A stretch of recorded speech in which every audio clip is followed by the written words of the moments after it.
Routine is a productivity app that aims to bring everything your calendar, your tasks, your projects, your collabs all in one unified workspace. But does it actually replace the separate tools that we're used to? So, at first glance, the calendar is the backbone. It syncs with Google and Outlook so your meetings flow in automatically. And what sets routine apart is how tightly tasks are linked to your schedule. You can drag a task into your calendar, block time for it, and treat it like any other event. Tasks themselves are lightweight, but very flexible. You can capture them with a quick command, set priorities, and assign due dates.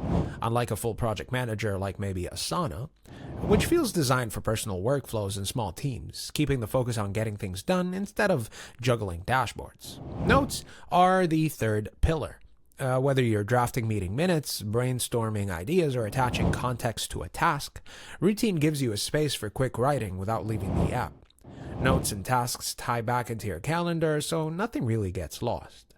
In testing, the interface felt clean and fast, but some users on forums mention occasional sync hiccups and limited collaboration features compared to bigger platforms like Notion or ClickUp.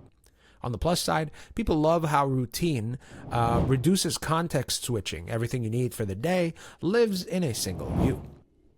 Routine shines for individuals and small teams who want a streamlined, distraction-free system that blends scheduling with task and note management. It may not replace full-scale project tools, but as a daily command center, simple and effective. So if you're tired of jumping between calendars, to-do apps, and note-taking tools, Routine might be the all-in-one workspace that is worth trying and that you maybe need.